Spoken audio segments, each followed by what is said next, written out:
नमस्कार, maths by DK Sharma YouTube channel पे आप लोगों का स्वागत है। आज करेंगे हम लोग सेट नंबर 455। ठीक है, और सारे सेट का पीडीएफ आपको टेलीग्राम चैनल पे मिल जाएगा। टेलीग्राम चैनल जो लोग ज्वाइन कर चुके हैं बढ़िया है, जो लोग नहीं ज्वाइन किए हैं कर लीजिएगा।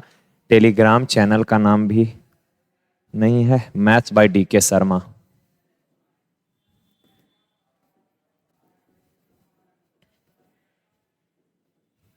ठीक है ना, चलिए सवाल देखें यार।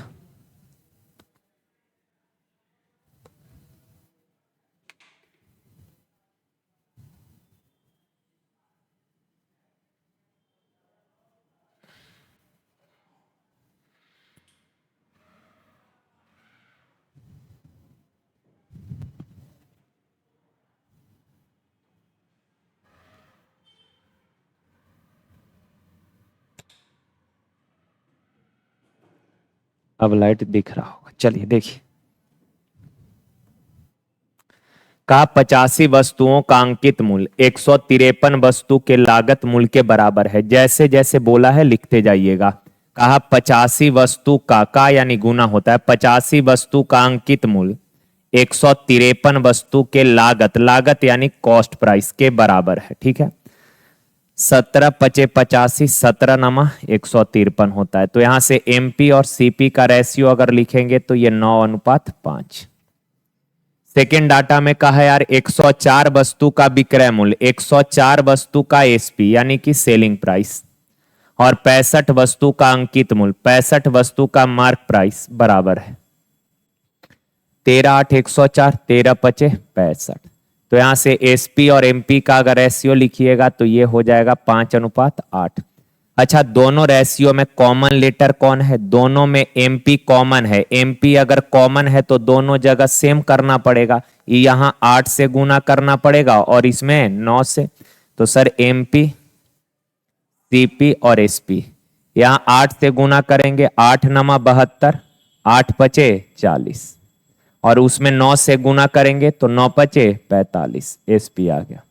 अब सवाल कहा प्रत्येक वस्तु के बिक्री से प्रतिशत लाभ या हानि की गणना करना है। तो लाभ हानि के लिए क्रय मूल्य को कंसीडर करना पड़ेगा। तो खरीदे हैं 40 में, बेचे 45 में, कितने का लाभ? 5 का। कितना पर?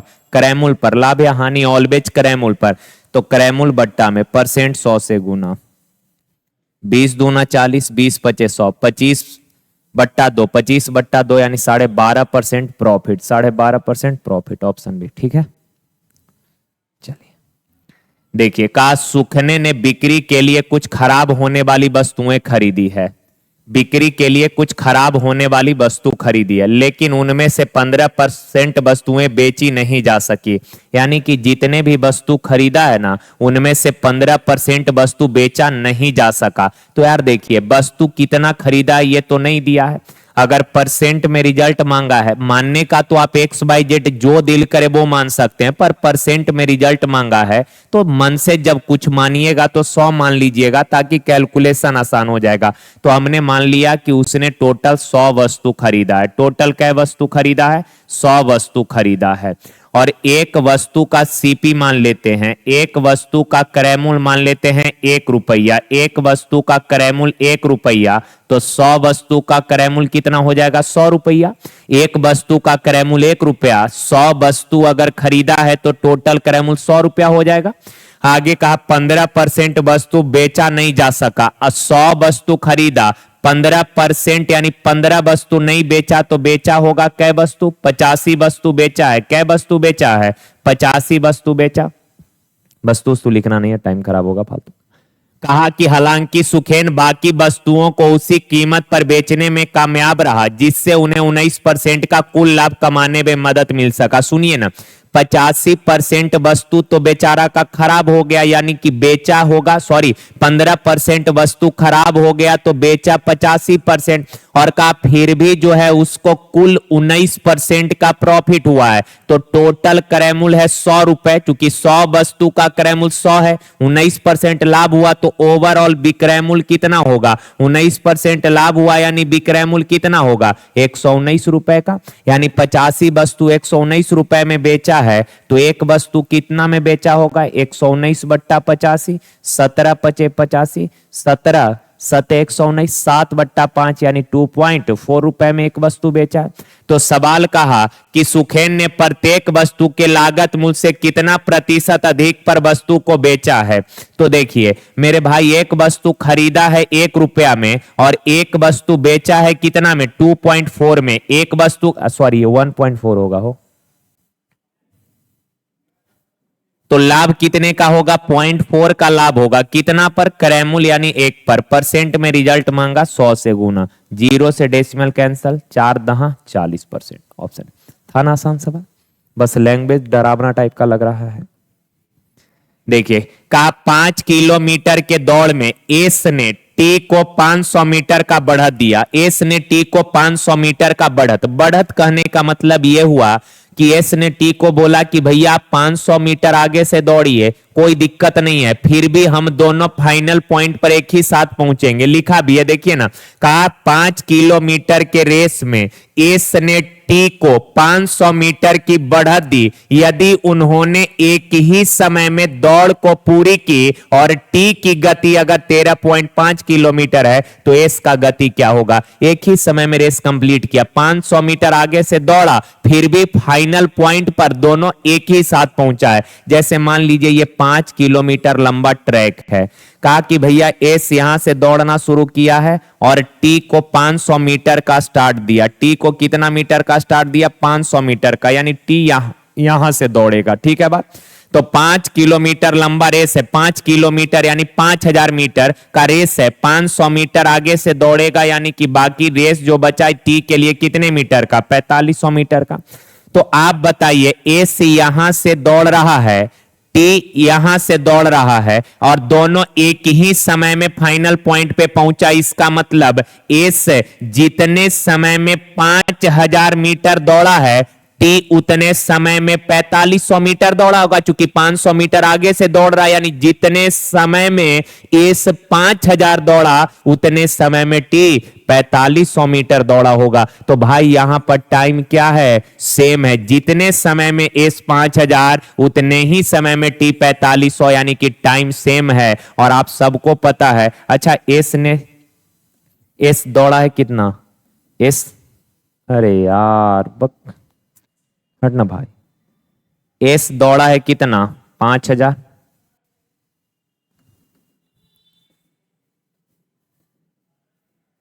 और टी दौड़ा है कितना? 4500। तो ये डिस्टेंस का रेशियो आ गया मेरे भाई। डिस्टेंस का रेशियो 5 से काटिएगा 10 बार, 5 से 9 बार। और आप सबको पता है कि सर अगर टाइम सेम है ना तो डिस्टेंस और स्पीड का रेशियो बराबर होता है। टाइम सेम तो जो रेशियो डिस्टेंस का वही स्पीड का, यानी स्पीड का रेशियो भी 10:9।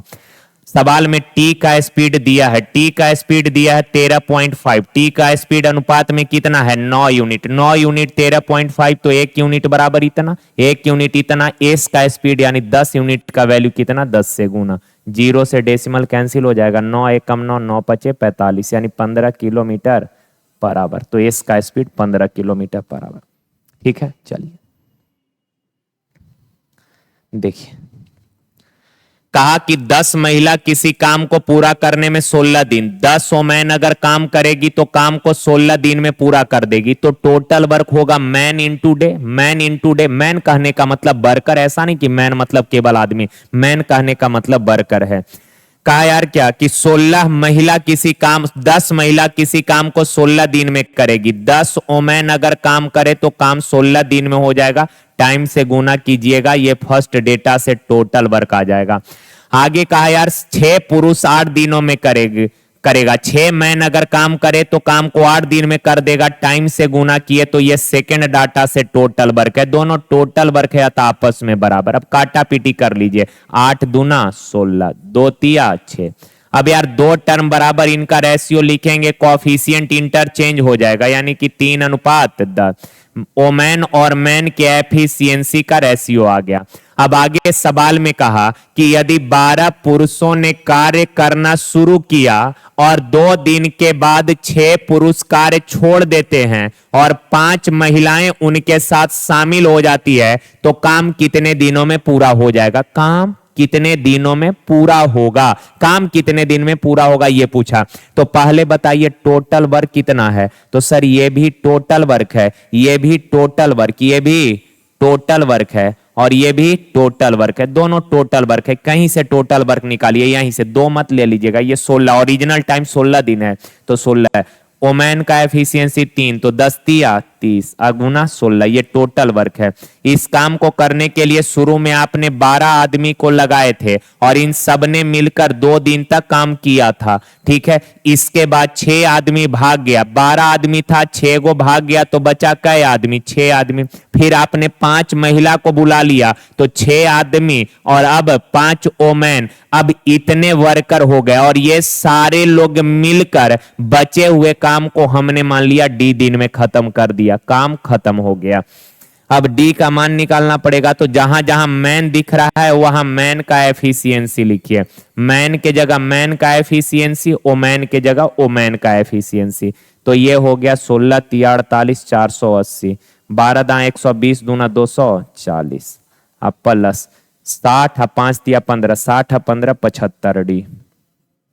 अब ये 240 से काटिएगा, 240 से, अच्छा घटेगा नहीं, इधर आके हो तो इधर आके घटेगा तो बचेगा 240, अब बराबर 75 डी। 15 पचे 75, 15 एकम 15, 15 छक 90, तो डी बराबर आ गया कितना 16/5, यानी कि शेष काम करने में लगा है टाइम डी दिन, डी दिन यानी 16/5 दिन का काम कितने दिन में पूरा होगा, काम कितने दिन में पूरा होगा। तो शुरू में 2 दिन तक काम हुआ था और बचा हुआ काम करने में समय लगा कितना 16/5, एलसीएम 5, 5 दूना 10, 10 16 26, 26/5 दिन, ऑप्शन सी, ठीक है। क्लियर है ना यहां तक? तो चलिए आगे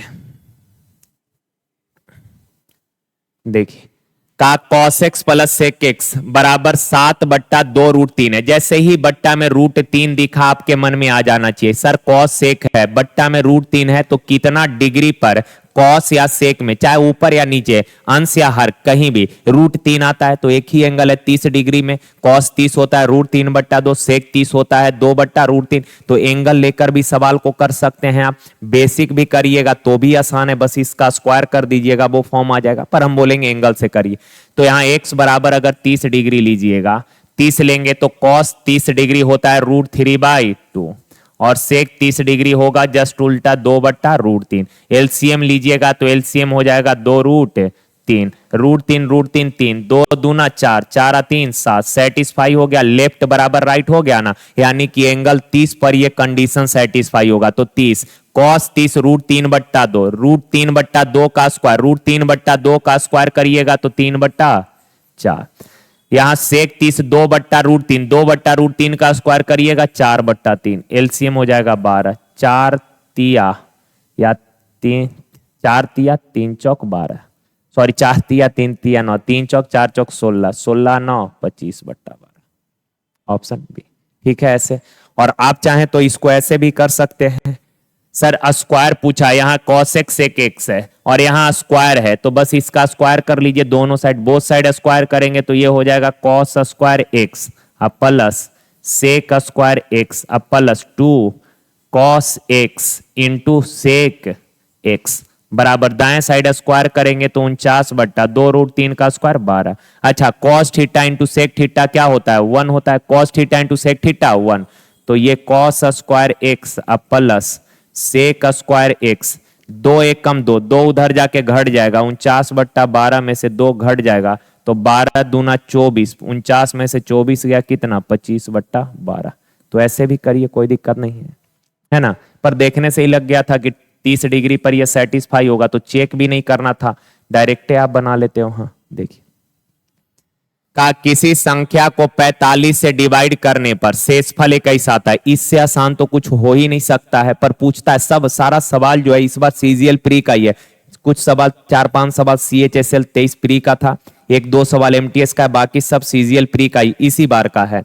का किसी संख्या को 45 से डिवाइड करने पर शेषफल 21 आता है, संख्या को 15 से डिवाइड करने पर। तो ऐसे हर सवाल में आप सबको रटा हुआ है कि सर फर्स्ट जो रिमाइंडर है उसी को डिवाइड कर दीजिए, 15 से डिवाइड करेंगे रिमाइंडर कितना बचेगा 6 बचेगा, यह समझाने का भी जरूरत नहीं। देखिए का एक घनाकार डिब्बे की भुजा, घनाकार यानी घन है, घनाकार डिब्बे की भुजा 12 सेंटीमीटर है। इसका संपूर्ण पृष्ठ एरिया, घन का संपूर्ण पृष्ठ एरिया 6a स्क्वायर होता है, यानी 6 गुना 12 का स्क्वायर 144, 4 छक 24, दो दो वही यूनिट है तो गुने कर लीजिए, 6 चौक 24, 6 चौक 24 या 2 26, 6 या 2 8, 164। ठीक है ना।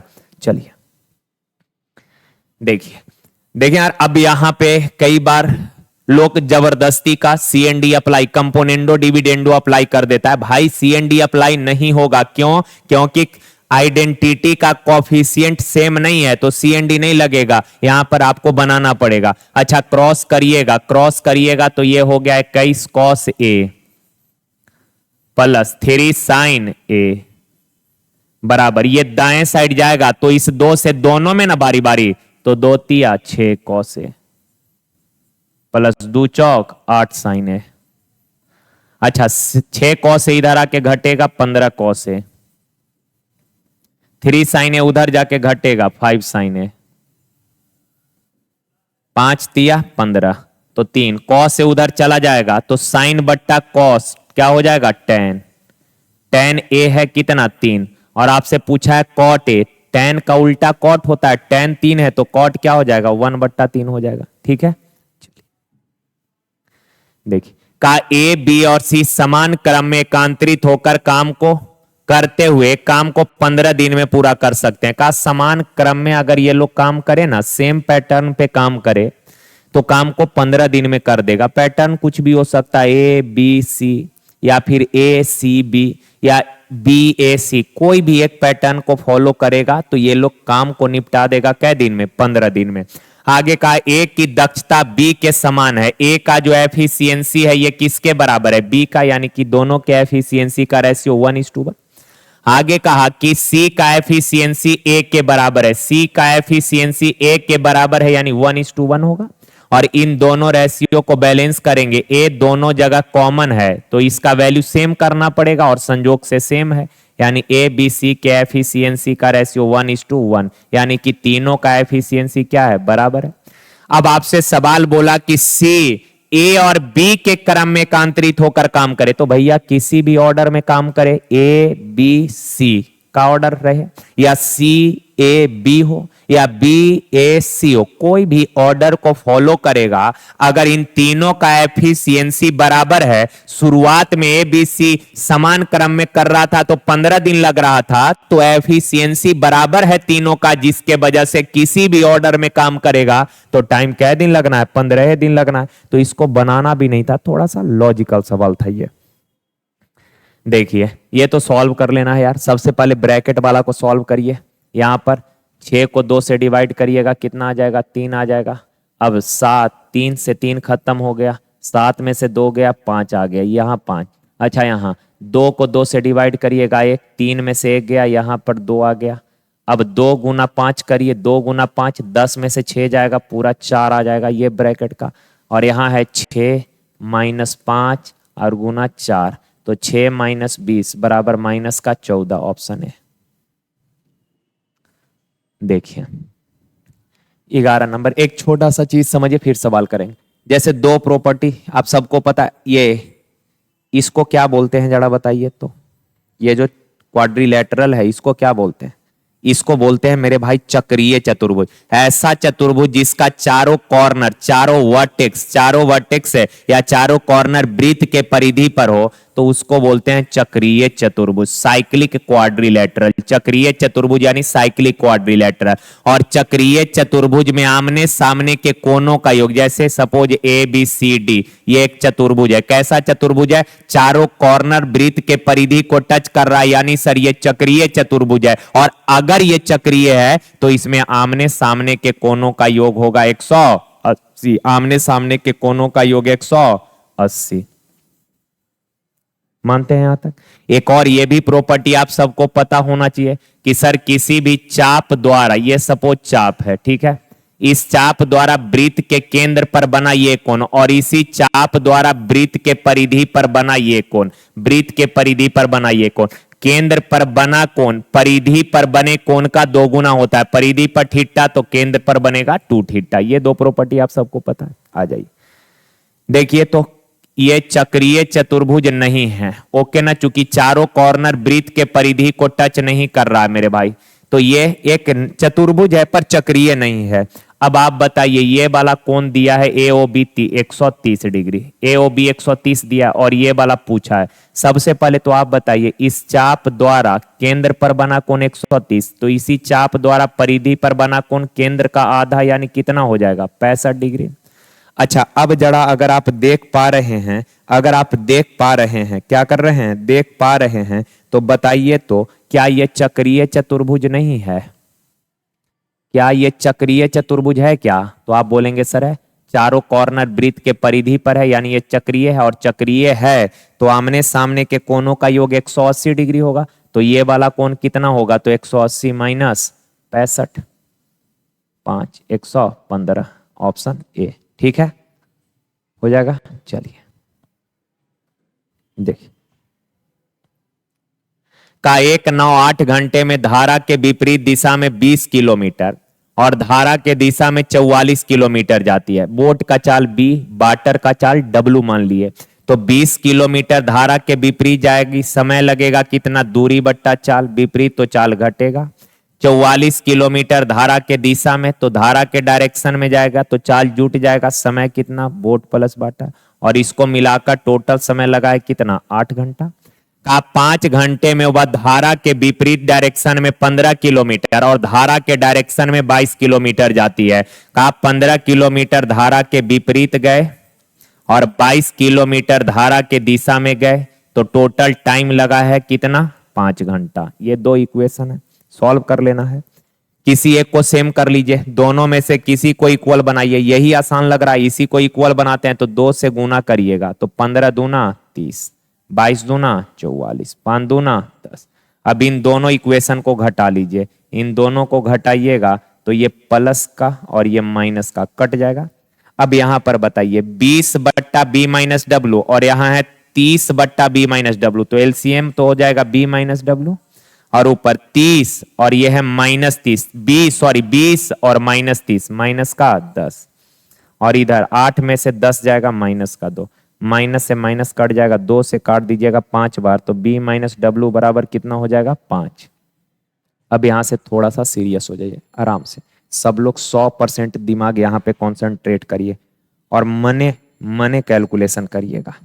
आप बताना बी माइनस डब्ल्यू कितना है 5, तो बी माइनस डब्ल्यू 5, 20 बट्टा 5 है 5, तो 5 चौक 20, 4 4 इधर आके घटेगा 4, 4 से कटेगा 11, तो बी प्लस डब्ल्यू बराबर 11। अब दो संख्या का योग मालूम, उनका अंतर मालूम, का 9 का चाल यानी बोट का स्पीड पूछा है, तो बड़ का पूछा है, दो संख्या का योग मालूम, उनका अंतर मालूम, बड़ा वाला निकालना है, जोड़कर 2 से भाग, 11 5 16 को 2 से डिवाइड करिएगा तो 8 किलोमीटर बराबर, ऑप्शन सी ठीक है। देखिए ये कहा निम्नलिखित तालिका गरीबी रेखा से नीचे के 5 राज्यों की जनसंख्या का प्रतिशत तथा गरीबी रेखा से नीचे और ऊपर पुरुषों और महिलाओं के अनुपात को दर्शाता है। यानी कि कहा कि गरीबी रेखा से नीचे वाले लोगों के जनसंख्या का प्रतिशत दिया है, गरीबी रेखा से नीचे वाले लोगों के जनसंख्या का प्रतिशत है ये, और ये अगर नहीं दिख रहा है तो थोड़ा बड़ा कर देगा,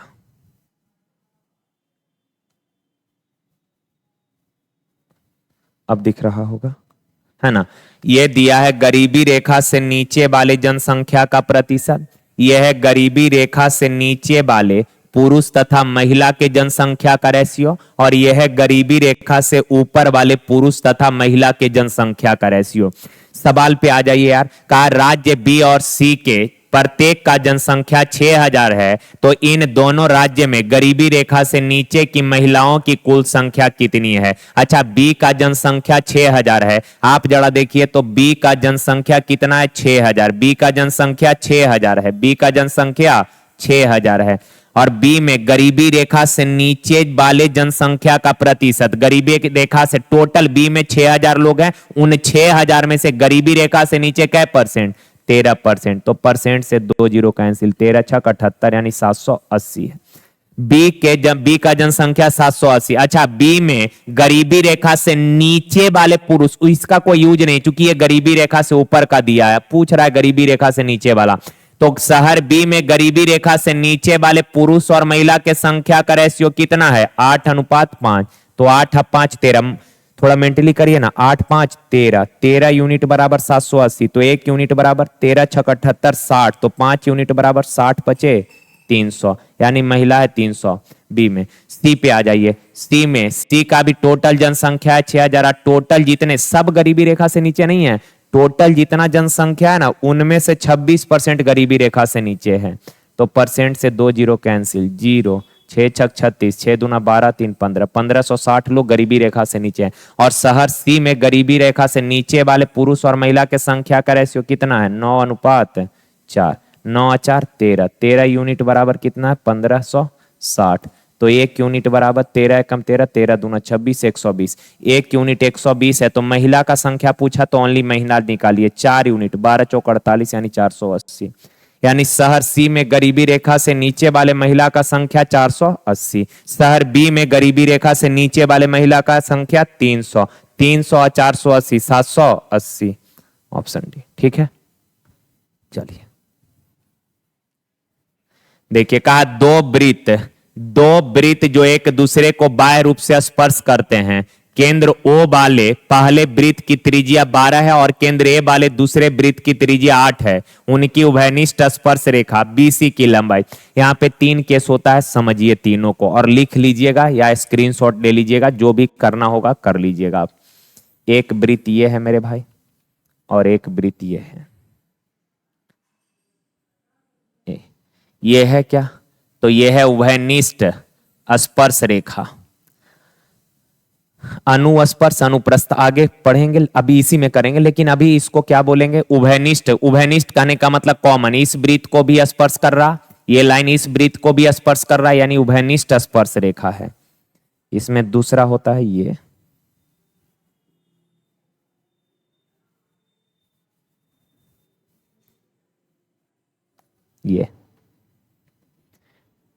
ये भी है भाई, ये लाइन इस वृत्त को टच कर रहा है, इस वृत्त को भी स्पर्श कर रहा, तो ये भी उभयनिष्ठ स्पर्श रेखा है। ठीक है।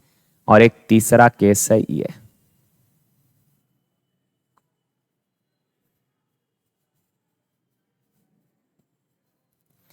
ये भी उभयनिष्ठ स्पर्श रेखा है। दोनों ये उभयनिष्ठ स्पर्श रेखा, ये भी उभयनिष्ठ स्पर्श रेखा, ये भी उभयनिष्ठ स्पर्श रेखा। लेकिन स्टेट वाला को, जो स्टेट है ना, जो स्टेट है, स्टेट वाला को बोलते हैं अनुस्पर्श। अनुस्पर्श रेखा। जो ट्रांसवर्स वाला है, तिरछा वाला, इसको बोलते हैं अनुप्रस्थ। अनुप्रस्थ स्पर्श रेखा। ठीक है। ये भी तो स्टेट है, इसको भी क्या बोलिएगा? अनुस्पर्शी बोलिएगा। ठीक है ना, इसको भी अनुस्पर्श बोलेंगे। अब आ जाइए, देखें यार, स्टेट वाला जो है इस अनुस्पर्श रेखा का लंबाई होता है, अनुस्पर्श रेखा यानी ए बी का लंबाई होगा √D² minus capital R minus small r का स्क्वायर। ट्रांसवर्स वाला का लंबाई होगा, ट्रांसवर्स वाला का लंबाई होगा √D² minus capital R plus small r का स्क्वायर। ठीक है। यहां भी ये तो स्टेट ही है ना, तो यहां ए बी बराबर वही होगा √ स्टेट वाला का लंबाई क्या होता है अभी बताया, स्टेट वाला का लंबाई D² minus capital R minus small r का स्क्वायर। ये भी तो स्टेट ही है, तो इसका और D क्या है? आपके मन में आ रहा होगा कि सर जी ये D क्या है? तो D केंद्रों के बीच का दूरी, डिस्टेंस है, केंद्र सेंटर के बीच का दूरी, ये D है। यहां भी केंद्रों के बीच का दूरी D है। ठीक है ना, ये D है। तो अब बताइए इसका भी लंबाई क्या हो जाएगा? D² minus capital R minus small r का स्क्वायर। लेकिन यहां पर एक बात बताइए, D बराबर क्या होगा? यहां पर D बराबर क्या है? ये केंद्र से परिधि को मिलाए तो रेडियस है, केंद्र से परिधि को मिलाए तो रेडियस, ये कैपिटल R या स्मॉल r, तो ये पूरा D जो होगा R प्लस R के बराबर नहीं होगा, R प्लस R। तो यहाँ D के जगह अगर R प्लस R रखिएगा तो R प्लस R का स्क्वायर और माइनस R माइनस R का स्क्वायर। तो मेरे प्यारे भाई ये क्या है? a प्लस बी के होल स्क्वायर में से a माइनस बी का होल स्क्वायर घटाइएगा तो आएगा √4 RR। ठीक है। 4 का वर्गमूल 2 into root under capital R into small. तो ये 3 प्रॉपर्टी याद कर लीजिएगा। और इन तीनों के अलावा यहाँ तो स्पर्श रेखा का लंबाई निकालने को बोलेगा, 3 केस है। और एक जो है सेम यही केस होगा, लेकिन वहां पे कुछ डिफरेंट टाइप से चीज पूछ देगा। कई बार ऐसे यहाँ पे ये पूछ देगा, या ये पूछ देगा, या ये पूछ देगा, या ये पूछ देगा, कुछ पूछ देगा, तो वो सिमिलरिटी वाला कॉन्सेप्ट से निकाल लेंगे। इसी सवाल में वो है, इसी सेट में है वो सवाल, वो भी करेंगे। लेकिन इन तीनों से जो भी आज के बाद सवाल पूछेगा आपसे छूटना चाहिए, स्क्रीनशॉट ले लीजिए और इसको पूरा रट जाइएगा, ठीक है ना। बढ़ जाते हैं आगे, बढ़ते नहीं है, पहले इस सवाल को करते हैं। देखिए, का 2 वृत्त जो एक दूसरे को बाह्य रूप से स्पर्श करता है, 2 वृत्त एक दूसरे को बाह्य रूप से स्पर्श कर रहा है। आगे कहा ओ केंद्र वाले वृत्त का ओ केंद्र वाले वृत्त का रेडियस कितना है, 12, और एक केंद्र वाले वृत्त का रेडियस कितना है, 8 है। आगे कहा कि सर उनकी उभयनिष्ठ स्पर्श रेखा, इसमें उभयनिष्ठ अनुस्पर्श अनुप्रस्थ नहीं बोला, क्योंकि अनुप्रस्थ पॉसिबल ही नहीं है, अनुस्पर्श ही होगा, स्टेट वाला ही खींच सकते हैं। तो अनुस्पर्श रेखा का लंबाई पूछा है, अनुस्पर्श रेखा BC का लंबाई तो स्टेट वाला है, और दोनों एक दूसरे को स्पर्श कर रहा है, तो डायरेक्ट हो जाएगा 2 into root under R into R, यानी 12 इंटू 8, 12 8 96, 96 होता है 16 छक, 16 का वर्गमूल 4, 4 बाहर आ जाएगा तो 4 दूना 8, 8 रूट 6, 8 रूट 6 ऑप्शन, ठीक है ना। चलिए आगे देखिए, का निम्न में कौन सबसे कम है, सबसे कम कौन है, इससे आसान क्या हो सकता है यार।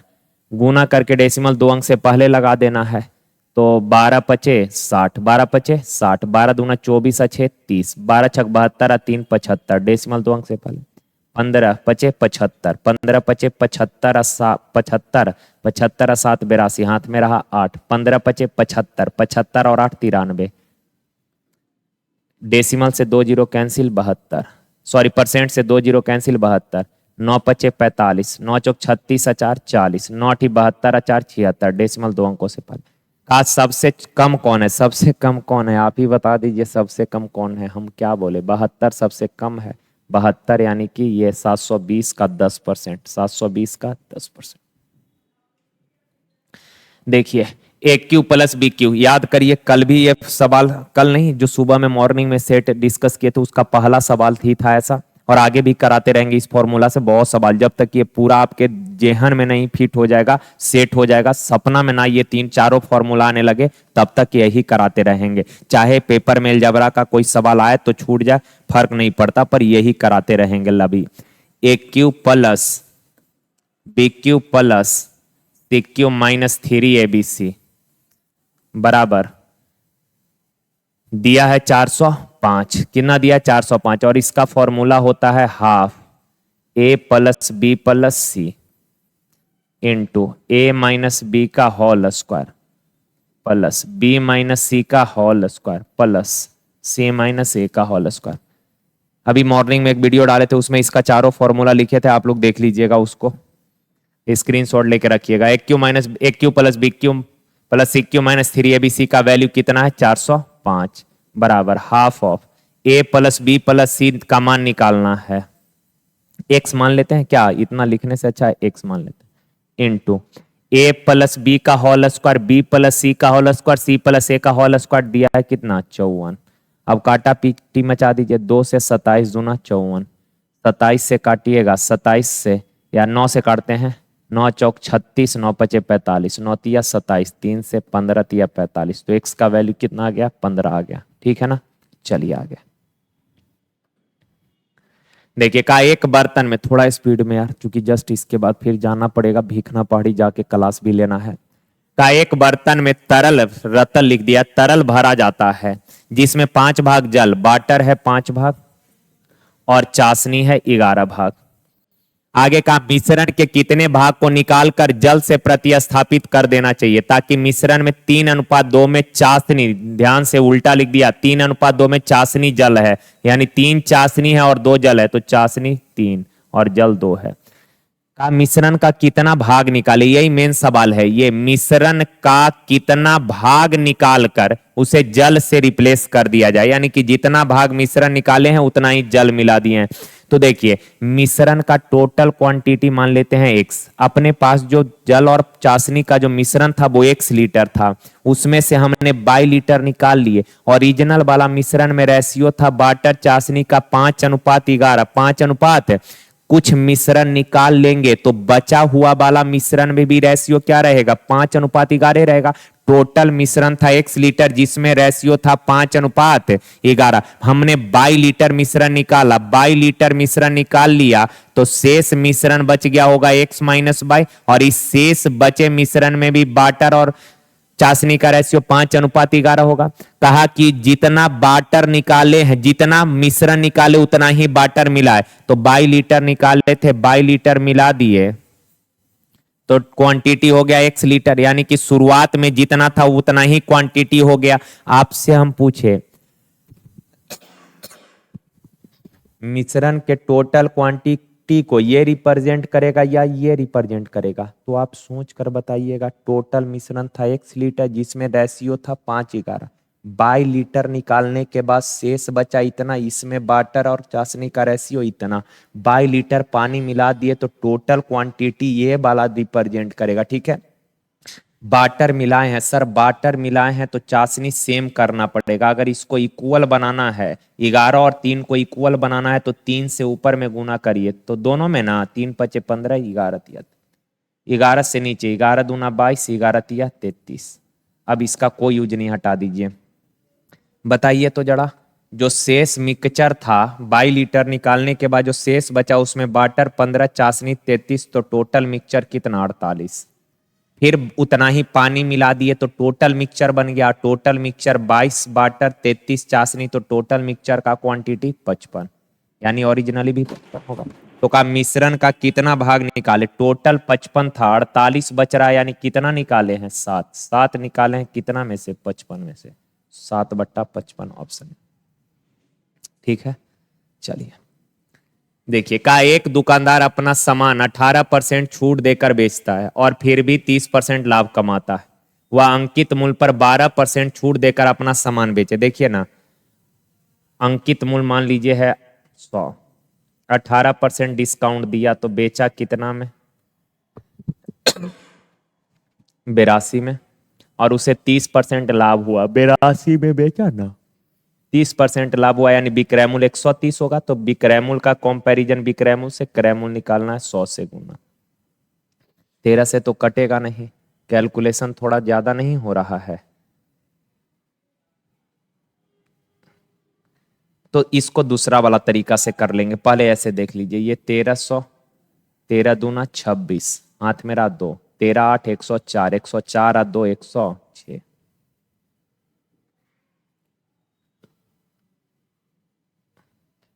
और ये है 820।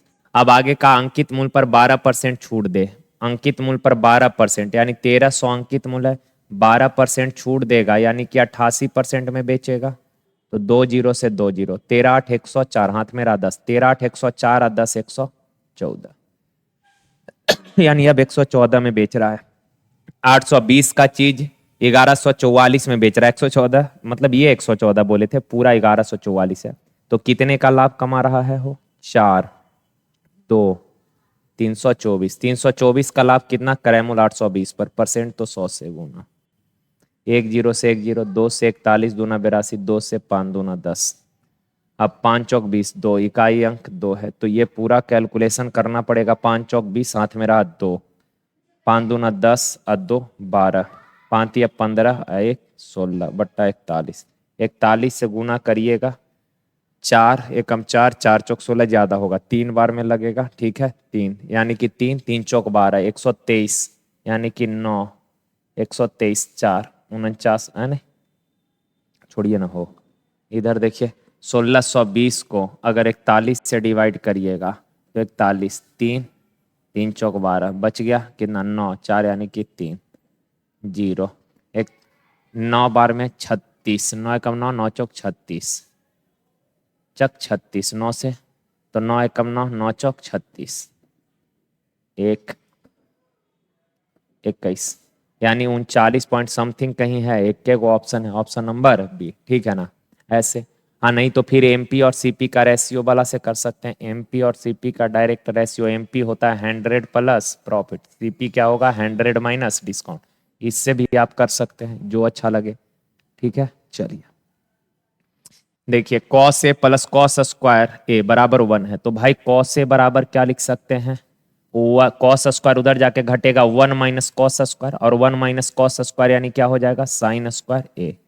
ठीक है ना, लेकिन साइन स्क्वायर से तो हमको कोई फायदा होने वाला नहीं है, हमको चाहिए sine 4a sine 6a, sine के पावर 4a साइन के पावर 6a, तो इसका स्क्वायर कर देते हैं अगेन, तो ये हो जाएगा साइन के पावर 4a, तो इधर भी स्क्वायर करेंगे तो कॉस स्क्वायर ए। अब मेरे भाई इससे भी केवल काम नहीं चलेगा, अभी एक चीज और चाहिए, साइन के पावर 6 भी दिख रहा है, तो करते क्या, इसका क्यूब करते हैं, क्यूब करेंगे तो ये हो जाएगा साइन के पावर 6a, तो इधर भी क्यूब करेंगे तो हो जाएगा कॉस के पावर 3a। ठीक है, तो साइन ए, साइन 4a के जगह लिख सकते हैं कॉस स्क्वायर ए, प्लस साइन के पावर 6a के जगह लिख सकते हैं कॉस के पावर 3a। अब यार अगर कॉस ए कॉमन कर लीजिएगा तो अंदर क्या बच जाएगा, cos A plus cos square ए, और देखिए तो इसका वैल्यू तो दिया हुआ ही है कितना 1, तो कॉस ए गुना एक कितना हो जाएगा, कॉस ए हो जाएगा। ठीक है, चलिए देखिए, का 40 लीटर मिश्रण में 25% अल्कोहल और 75% पानी है। 40 लीटर का मिश्रण है, इसमें 25% अल्कोहल है। अच्छा, 40 का 25%, 25% का फ्रैक्शन 1/4, तो 40 का 1/4 होता है 10, यानी अल्कोहल 10 है और वाटर कितना होगा 30 होगा। अब आगे कहा कि सर यदि मिश्रण में 10 लीटर पानी मिला दे, इसमें 10 लीटर वाटर मिला दे, तो अब वाटर हो जाएगा 40 लीटर। अल्कोहल के क्वांटिटी पर तो कोई फर्क नहीं पड़ेगा, आपने वाटर मिलाया तो वाटर इंक्रीज करेगा, अल्कोहल के क्वांटिटी में कोई परिवर्तन नहीं, यानी अल्कोहल अभी भी कितना 10, 10 एकम 10, 10 चौक 40, 1:4। सवाल का नए मिश्रण में अल्कोहल का प्रतिशत। अच्छा, ये जो नया वाला मिक्सचर बना है, इस नए मिक्सचर में अल्कोहल कितना है 1, टोटल मिक्सचर कितना में 5 में, तो 1/5 अल्कोहल है, परसेंट में कितना 100 से गुना, 20 25 100 यानी 20%। इसी सवाल का भी हम बात कर रहे थे। देखिए थोड़ा बना लेते हैं फिगर, ये और एक है अपना ये। ठीक है, ये केंद्रों के बीच का दूरी है मेरे भाई, और ये है अपना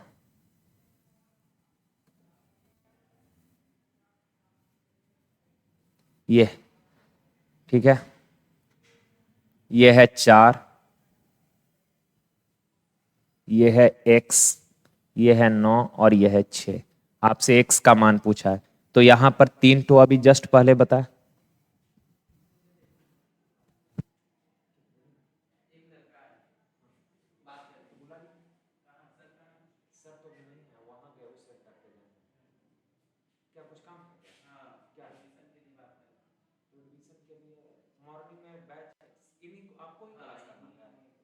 मॉर्निंग में 9 से 10 क्लास है, नया बैच स्टार्ट हुआ है, तो उसमें आप कल से आ सकते हैं, क्योंकि कल से नया टॉपिक स्टार्ट होगा, तो उसमें आ जाइए कल से ही नया टॉपिक। हाँ, ऐसे वो 2-3 क्लास उसका हो चुका, लेकिन वो बेसिक कैलकुलेशन वाला था, उसका कोई यूज नहीं है, मेन नया टॉपिक कल से ही स्टार्ट होगा।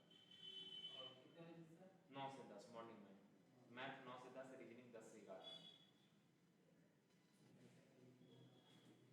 फिर मैथ का 4000 और रीजनिंग 2500 है ना।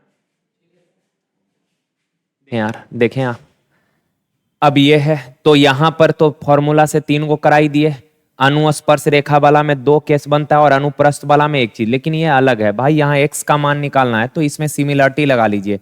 आप बताइए, ये देखिए 2 लाइन एक दूसरे को काट रही है, तो ये शीर्षाभिमुख कोण आपस में क्या होगा बराबर। अब केंद्र से स्पर्श बिंदु को मिलाइएगा 90, सिमिलरली केंद्र से स्पर्श बिंदु को मिलाइएगा ये 90। अच्छा, इन दोनों त्रिभुजों का 2 कोण समान है, 2 कोण समान है, तो तीसरा कोण अपने आप बराबर होगा या नहीं होगा, हाँ सर होगा, तीसरा अपने आप बराबर हो जाएगा, काम खत्म हो गया। अब आ जाइए, इस त्रिभुज में इस कोण के सामने का भुजा 4, तो इसके बराबर इस त्रिभुज में ये कोण, तो इस कोण के सामने का भुजा कितना x। चलिए, इस त्रिभुज में इसके सामने का भुजा 6 है, इस कोण के सामने का भुजा 6, इस कोण के सामने 6, तो इस कोण के बराबर इस त्रिभुज में ये वाला कोण है, इस कोण के बराबर इस त्रिभुज में ये वाला कोण, तो इस कोण के सामने का भुजा 9, 2 दूना 4, 2 तिया 6, 3 तिया 9, क्रॉस करेंगे तो x बराबर 6 हो जाएगा। ठीक है, चलिए देखिए का एक दुकानदार ने 120 रुपया प्रति दर्जन, 120 रुपया प्रति दर्जन यानी कि 12 को 120 रुपया में, 120 रुपया प्रति दर्जन यानी कि 12 ठो 120 रुपया में खरीदा, तो एक ठो कितना में 10 रुपया में, और उसने टोटल 1600 आम खरीदा है। तो एक आम 10 रुपया में खरीदा है, तो टोटल आम यानी 1600 आम खरीदा है, एक आम 10 रुपए का, तो 1600 को मिलाकर टोटल क्रय मूल्य कितना हो गया 16,000। अब आगे कहा उनमें से 900 आम 15 रुपया प्रति आम। अच्छा 900 जो आम है 15 रुपया प्रति आम, यानी एक आम को 15 रुपया में, तो 900 आम को कितना में बेचा होगा 0 0 15 नामा 135।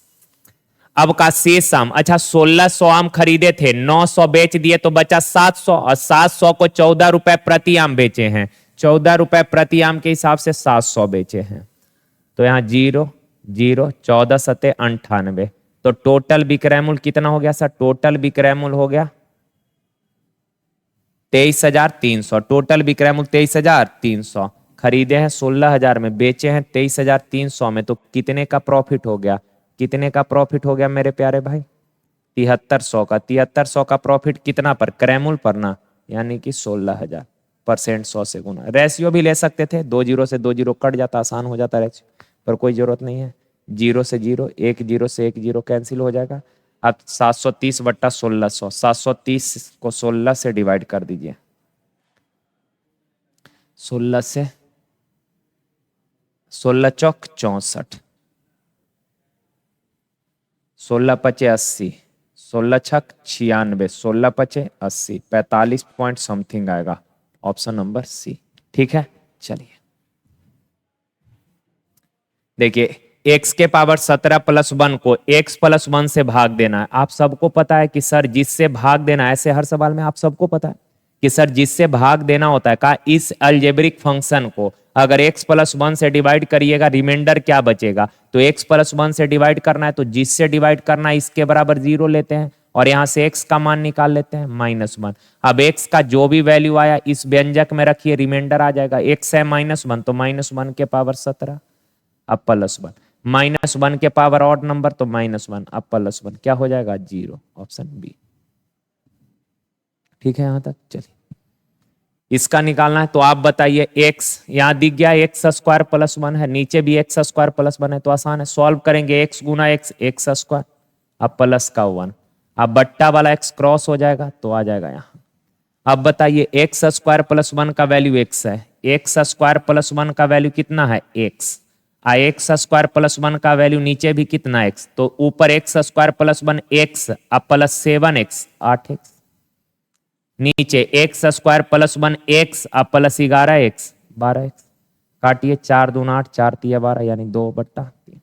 ठीक, देखिए कहा किसी एक भाग प्रश्न में, भाग है भाग के प्रश्न में, एक भाग के प्रश्न में भाजक भागफल का 13 गुना, भाजक जो है भागफल का 13 गुना, भागफल का क्या गुना है 13 गुना, और शेषफल का 6 गुना है, शेषफल का क्या गुना है 6 गुना है, शेषफल का क्या गुना 6 गुना।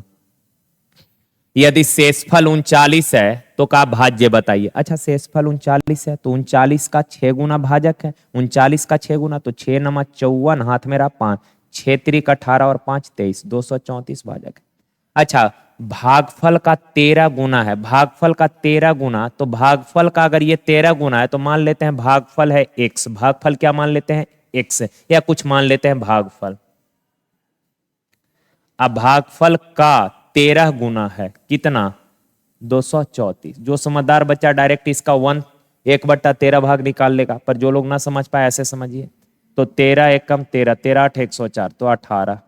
अब भाज्य निकालना है, भाज्य यानी संख्या, n बराबर भाज्य बराबर भाजक गुना भागफल अब प्लस शेष यानी 39।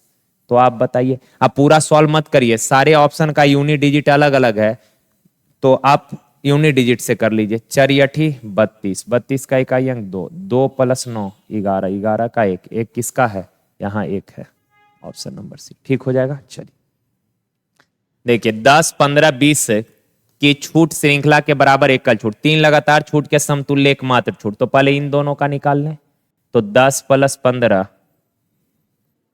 माइनस 10 × 15 बट्टा 100, 1 0 से 1 0, तो ये 25 और माइनस 15/10 यानी 1.5, तो ये आ जाएगा कितना 23.5। अब जो आया इसका तीसरे के साथ निकाल लीजिए। तो 23.5 अब प्लस 20 अब माइनस 23.5 गुना 20 और बट्टा 100।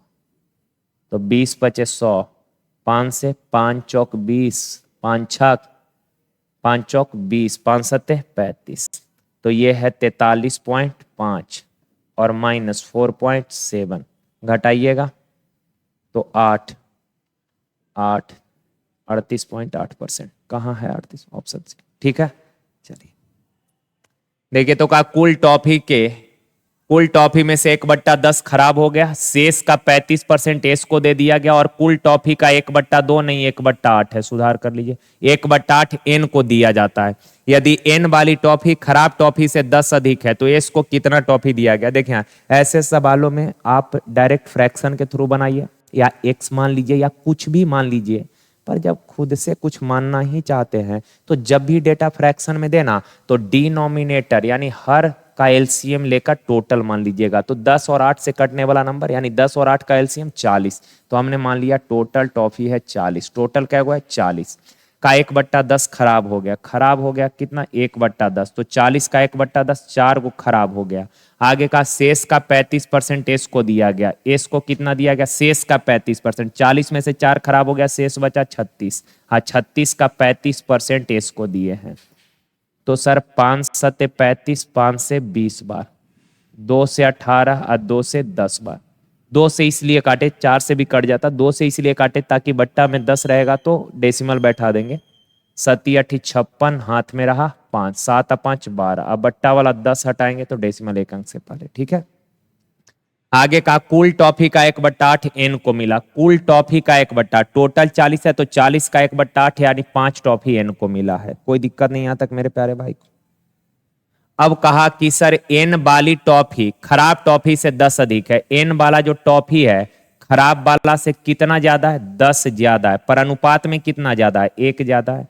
तो कहा कि बताइए एस को कितना टॉफी मिला 12.6 मिला है।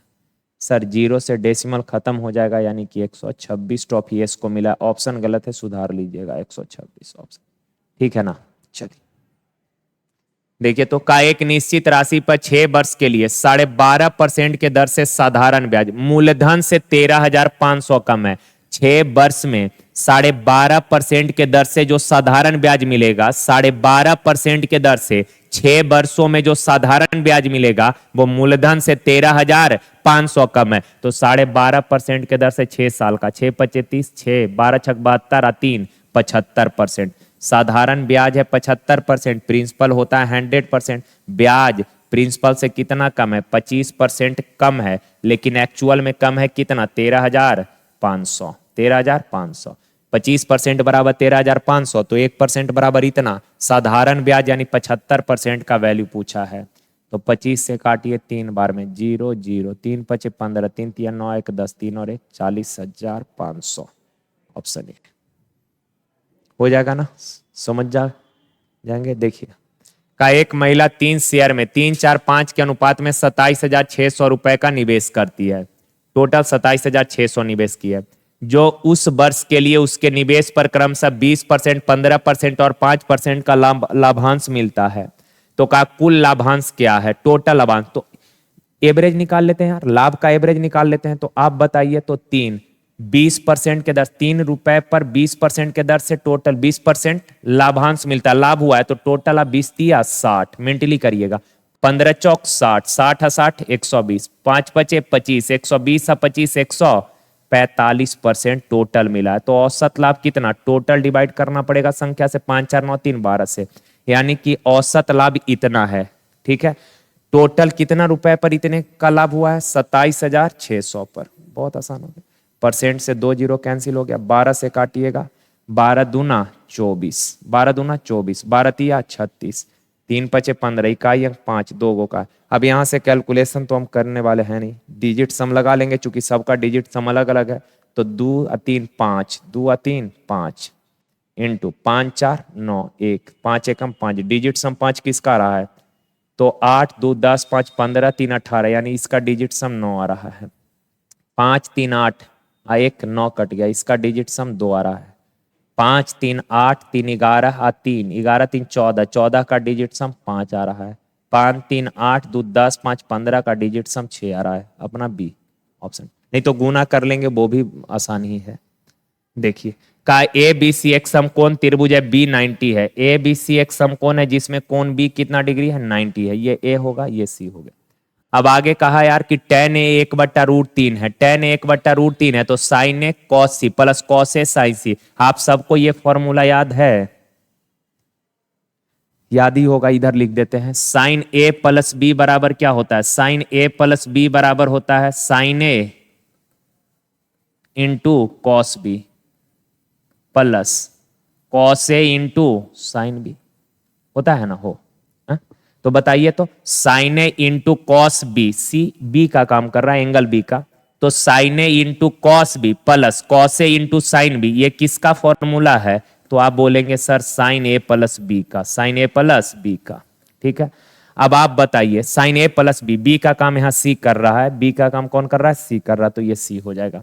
अब कहा इसका मान निकालना है, तो आप बताइए अगर इसमें एक कोण 90 है, कोण बी 90 है, तो बाकी दो कोणों का योग भी कितना डिग्री हो जाएगा? 90 डिग्री हो जाएगा, यानी ए प्लस सी भी 90 हो जाएगा। तो यहाँ साइन 90 डिग्री बराबर कितना? 1। इसका जरूरत ही नहीं था, हाँ इसको यूज करके सवाल बनाते बन जाता, लेकिन टाइम ज्यादा खराब होता, पर जरूरत ही नहीं था उसको करने का। ठीक है, तो आज के लिए यहीं तक मेरे प्यारे भाई, थैंक यू, धन्यवाद।